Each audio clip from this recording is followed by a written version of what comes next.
The next chapter that we're going to look at is what we call the architecture of growth. So this is essentially looking at children from the ages of 0 through to 16 as they're developing. Now, development doesn't finish at 16. We know that the brain is still developing up to around the age of 25. So young people, when they enter the workforce, when they're at university, they're still cognitively and physically developing.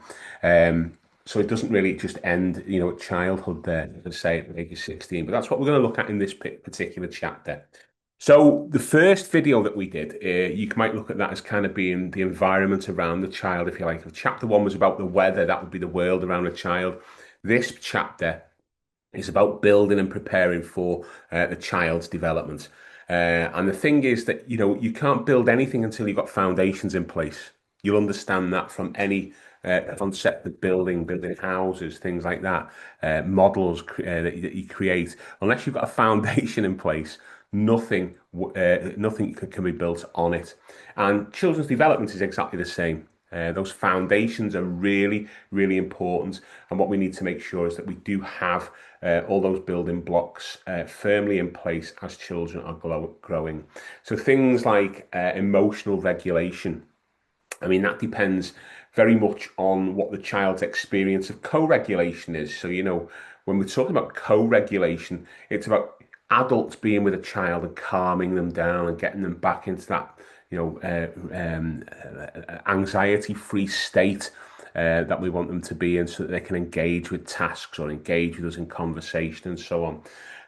Writing, for example, depends on lots of physical development. Lots of that complex learning that we expect children to do in education is very dependent on things like language or attention and working memory. So all of these things are really important. We have to encourage and put in place the foundations for our children if we want them to do well when they get into that formalized educational setting. And this is where sometimes chronological age can be misleading. We have these what we call age-related expectations in schools about what we expect children to be able to do generally. What we have to remember is that every child is individual. You can have a child who's very, very good, has great vocabulary, is great at maths, but is really weak with emotional regulation. Equally, you might have someone who's very strong with emotional regulation who just doesn't have the physical attributes in place to be able to enable them to sit down and write properly. They haven't got great fine motor control. So we need to be very, very careful. As I say, we support kids and we put the foundations in place. And also remember that it's not a race towards a particular milestone. That's the important part because every child is individual. But we just need to make sure foundations are in place. So the foundation years, these are the years sort of from 0 right through to the age of 5. And it's a really extraordinary period of development because during this time, children are developing what we call neural pathways. And they do this through movement primarily.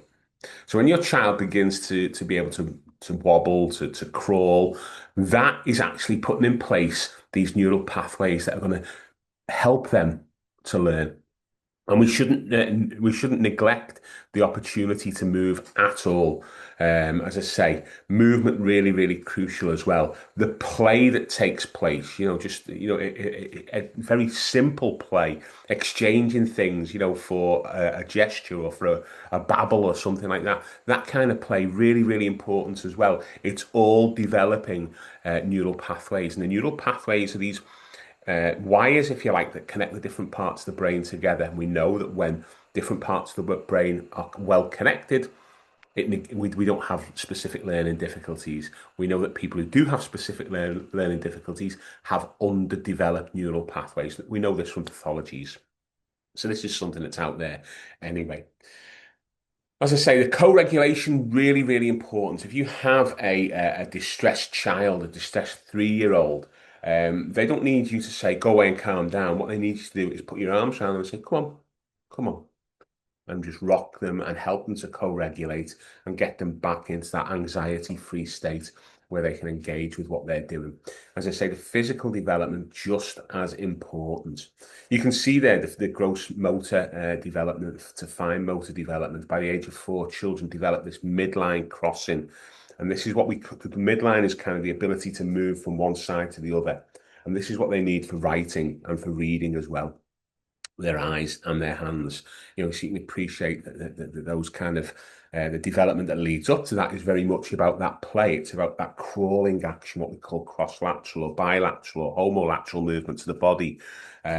We do this in games that we play with children. We do neurodevelopmental programs, so things like if we get kids down and we get them to encourage them to be different types of animals, show me how the cat moves, or show me how the elephant moves with its big trunk and that back, so you can see how we're crossing that midline all the time, how we're getting both sides of the body, top and bottom of the body, to move in sync with each other. That is all crucial for this neurological development that we want to happen in this really rapid period of time where we see really rapid growth in terms of neural pathway development.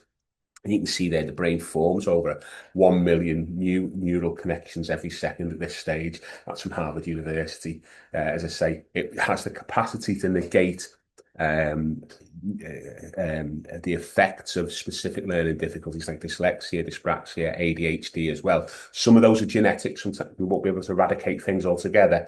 But if we've got the right developments in place, we've got the right foundations in place, we can negate the effects of those as a child moves up through their school.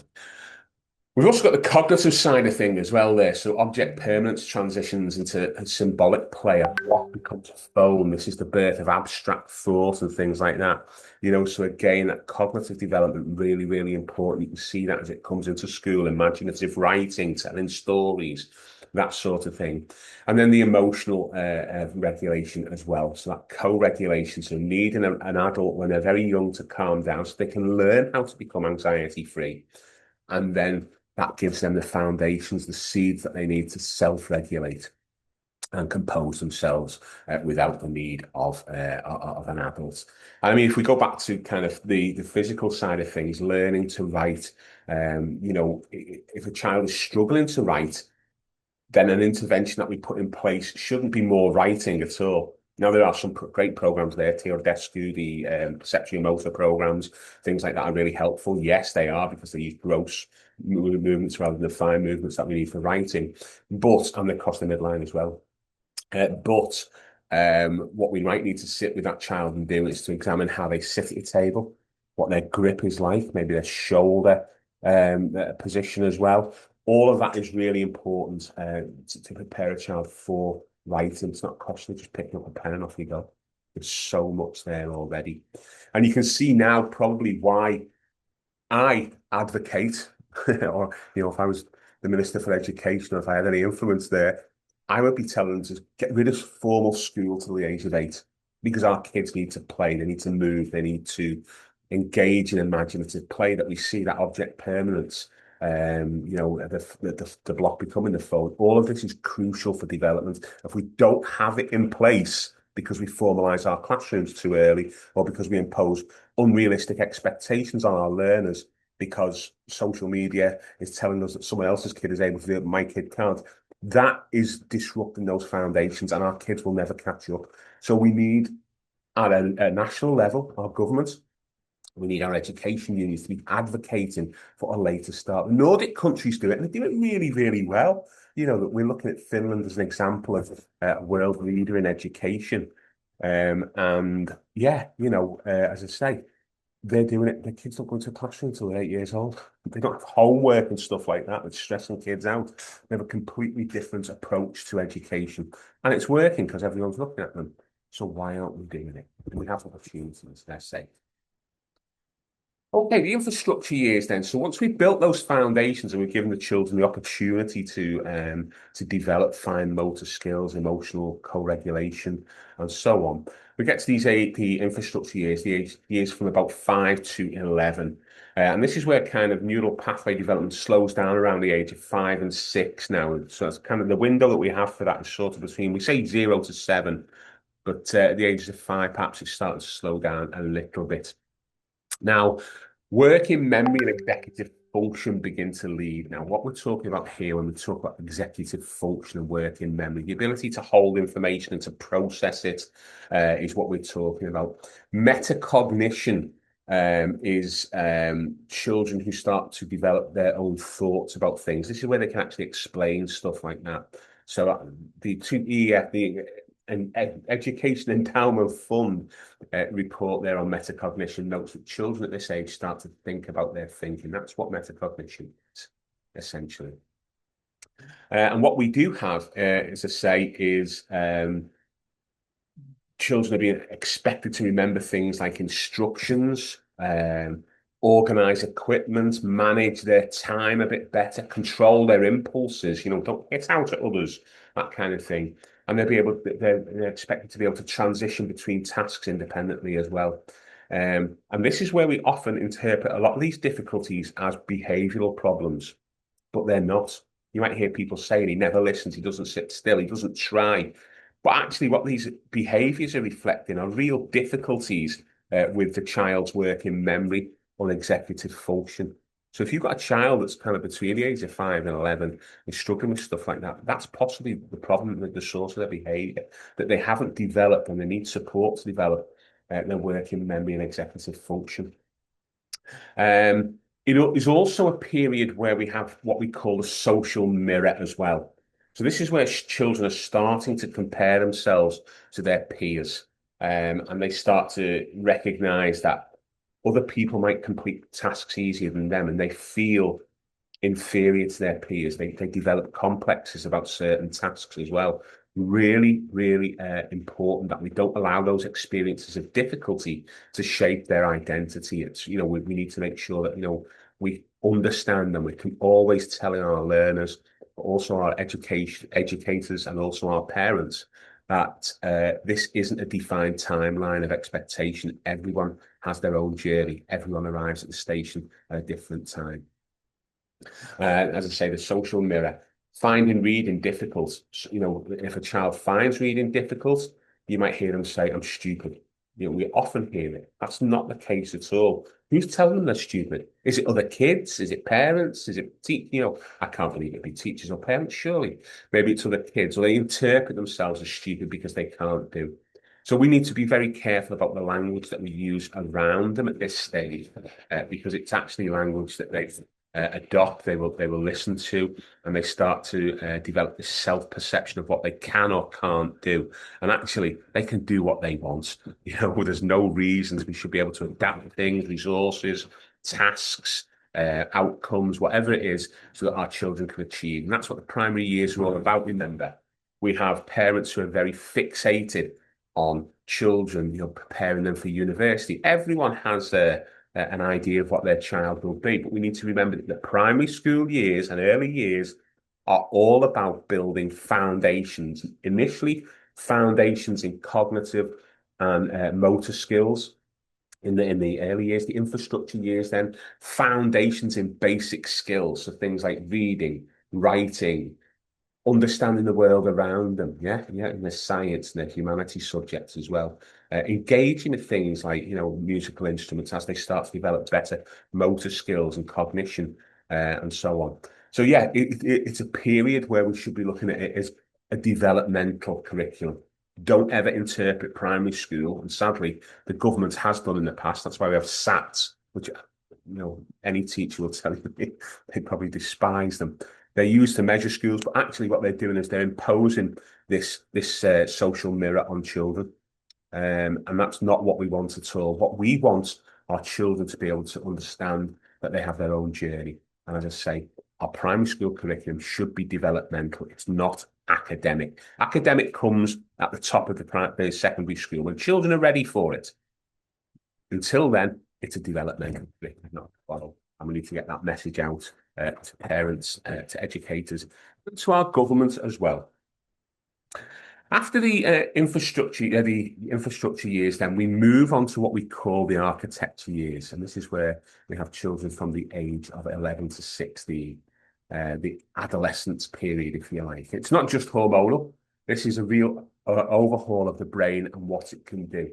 RCPCH notes that the prefrontal cortex, the brain's CEO, is the last part to be wired, often not finishing until the mid-20s. This is what I was telling you about before. We talk about childhood being a period of development, but actually extends into what we perceive as early adulthood as well, so mid-20s. So that front part of the brain, the prefrontal cortex, is actually not finished, not complete until we're mid-20s. I've always said that nobody should go to university until they're about 24, because then they have a very clear idea about what they want to do with their lives. We force and impose those choices about careers onto our children at far too young an age. And I know what it's about. It's about the government putting people into work, paying taxes to run our services and so on. But there are more people at work and the more tax they take and so on. But actually, what we and I understand that work is great. Don't get me wrong. Don't get me wrong at all. I'm not suggesting that it isn't. But when we have children going into workplaces, are the workplaces set up to appreciate that their brains are still developing? What we see in the area of apprenticeships, we see it in university education, in sixth form education, academic education as well, is that this is a period where children drop out and they find new interests, yeah, because their brains are kind of fine wiring, if you like. That's still going on. They're not ready to work in an environment where they are suddenly expected to go from the highly structured day and timetable of a school into a workplace where they have to manage a workload, make decisions independently, deal with people and complex problems that perhaps they haven't had to deal with before. So we do have we have workplaces saying, "Oh, that youngster's no good." That and again, that kind of social mirror is still there. So you can see the challenges that we have. We need to be very, very mindful that their brains are still developing. As I say, the systems that are associated with reward and emotion are very highly active at this stage. And those systems for planning, for inhibition, long-term decision making, they're all still developing just now. And if your young person has any neurodiverse condition at all, there are additional pressures on them as well, of course, because social expectations are a lot more subtle at this age. This is where young people are finding the opposite sex, where they're having to step into the adult world. So those social expectations are very, very challenging for them. Friendships become increasingly complex, particularly with the opposite sex as well. And as I say, those academic demands that we push on them, we push them on them, become more and more challenging. So we need to be very, very mindful of this. A lot of young people, particularly those with neurodiversity, spend the entire school day masking. Now, if you're not familiar with what masking it is, it's almost like fitting in. They're consistently watching what they do, how they speak, how they respond, how they move, to make sure that they fit in, that the social mirror works for them. And when they get home from school, they are exhausted. I used to see this myself, my own son, when he was at primary school, would come home and he would be absolutely exhausted from masking all day. And we would have a meltdown at home. He was great at school, no problem, did his work, came home, happy little lad, came home, sitting down to do his homework. Alert from low battery. Sorry, I don't have a low battery. It's just been plugged in. But yeah, he would come home from school on a complete meltdown because he's been masking all day. It's incredibly challenging for them. They're exhausted. The one thing they probably need when they come home is a sleep for a couple of hours. Believe it or not, they just need to rest and relax, not engage with screens, whatever. Find a quiet space, have a lie down, put the lights off, make it nice and dark, and let them relax. That's what they need. So as I say, it's not necessarily the parent that's causing that behaviour. As I say, when we have children at that age and they are struggling with masking or whatever, it's just that home is the first place in the day where they actually feel comfortable, and it's like the pressure cooker. You just release the cap, goes over the top. So that's where we are with masking. As I say, that emotional and cognitive development as well, incredibly important. The kind of the abstract reasoning, hypothetical thinking kind of start to begin. And we have this what we call synaptic pruning. So when we have connections that have been developed within the brain, these neural pathways that aren't being used, the brain shuts them down, essentially. This is what we call synaptic pruning. And what it does is it means that our thought and language and movement, all those processes that the brain is responsible for, all become a lot more efficient. And as I say, the social expectations on our learners, as I say, the emotional challenges that brings are huge. That social tax can be really exhausting. We do have that kind of autistic burnout or school avoidance at this stage as well, because they're struggling to cope with the neurotypical world that they're forced to engage with and operate within. And as I say, that affects the masking and the burnout and the challenge of behaviour. So, what is typical development then, and what is going to be a cause for concern? Because as a parent, you want to know this. Um, the SEN Code of Practice emphasises that we should have early identification. That's more important than labelling. Early identification is all about identifying things and putting support in place. It's not about labelling or diagnosing children, no matter what age they are, from 0 right through to 16 at all.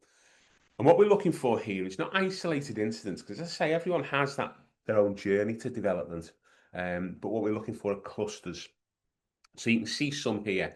One isolated behaviour on its own won't really tell you very much. So the clusters are really, really important. Many children will dislike things like textures or noises.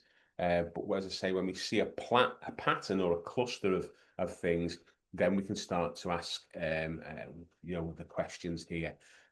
So, for example, we might ask, how frequent is this difficulty becoming apparent? How intense is it? How long does it persist for? And how significantly does it affect everyday functioning for the learner as well? And we can consider whether that difficulty occurs in certain environments. It might just be with one teacher. So is it the relationship with that teacher, the way that teacher speaks, the way that teacher presents things, what that teacher expects? Is it an attitude of the teacher? The attitude to learning and to children and stuff like that. There's all these things that are built in. As a SENCO, someone going into a room and looking at a child that we have concerns about. These are all the things that I'm considering before I come to any ideas about what we can do to support them, because it might well just be environmental. So we need to be very careful of that as well.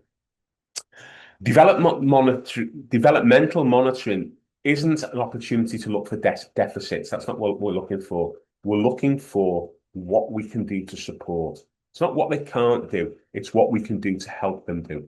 Okay, so it's about enabling participation in the curriculum. So that's what it should be about. Again, when I go out and do my observations, I'm not looking to tell parents what your child can't do. I'm looking to tell you what we need to do to help them to do. It's about increasing and enabling participation. And if you can see some areas here on the table here, we've got areas like communication. You might find that people are shy in new groups. The tip of the tongue moments, there's no clear speech by 18 to 24 months, a loss of any previously held language. That would be a red flag, sorry, whereas the tip of the tongue moments, where they can't quite find a word, that's nothing to be worried about. It's typical developmental variation. Socially, then, you might find that they do prefer one friend. The occasional meltdowns happen when they're tired. That again is developmental. The red flag comes then when they have an inability to read social cues, when they show extreme distress at minor transitions. If you remove the iPad and tell them it's dinner time and they have a meltdown, then or if they just can't read the social cues, that when someone walks into a room, you look up and you acknowledge them or greet them in some way, might be with your eyes, but you recognise that they come in. If they just fixated, then perhaps we need to be mindful of that.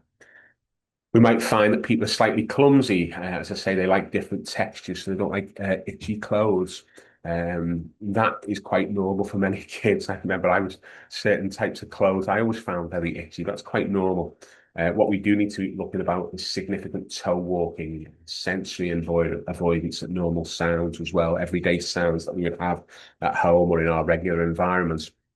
If we become highly distressed by those, that's something perhaps we need to worry about. Or certainly not worry about, but certainly investigate. And in the area like cognition as well. So if they're struggling with things like long division, I still struggle with it now, even when when I've been teaching it for years.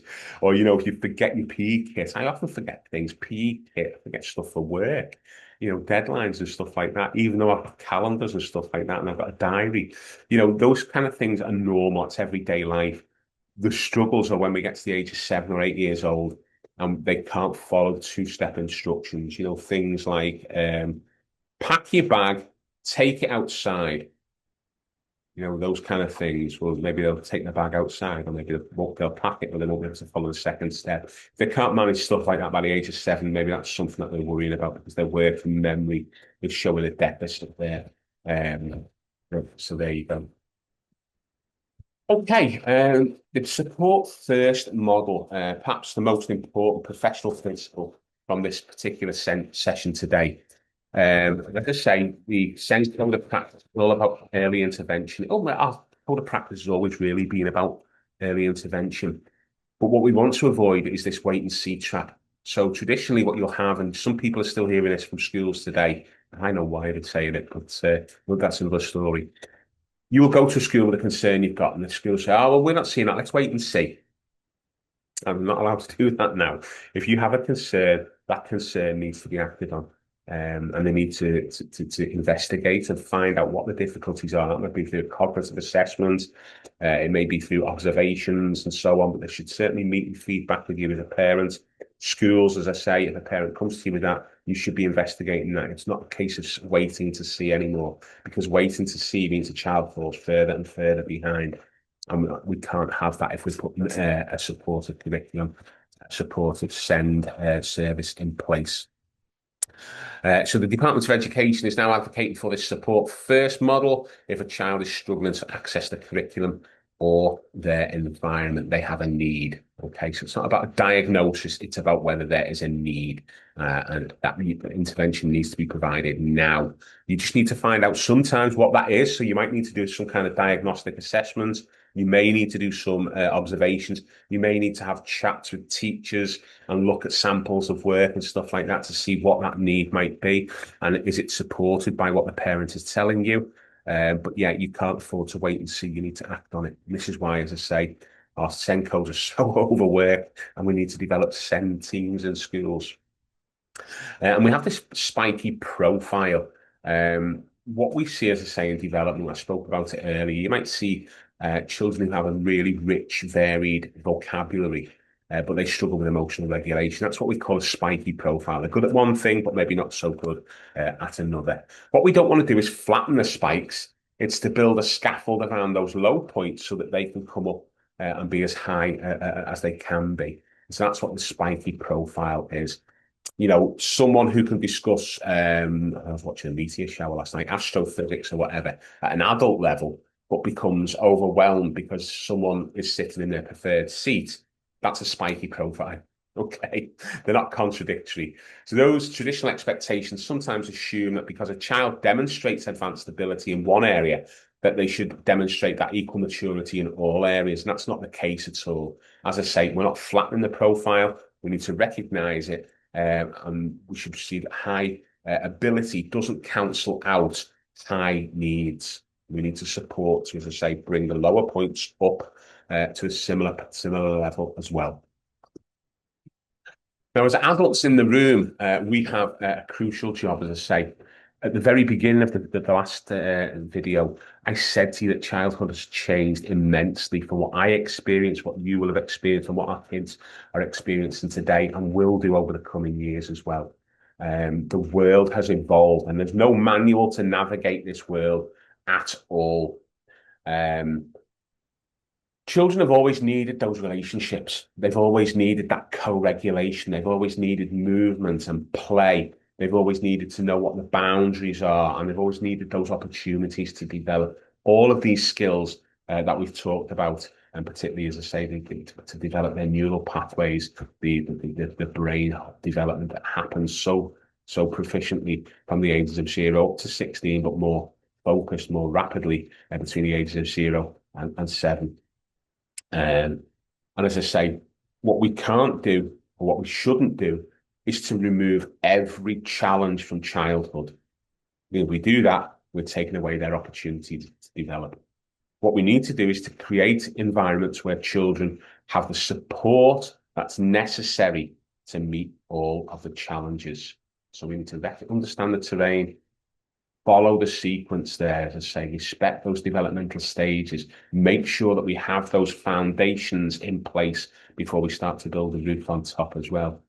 And we don't need to wait for a label. Diagnosis is very useful. It really is. It's valuable to help us understand, but it's not the permission that we need then to get help. If we identify a need, we need to meet that need straight away. And if we can do that in our homes, our classrooms, and become those stable, sensory aware anchors that the children need, uh, that, as I say, is something that's crucial for our children as they develop.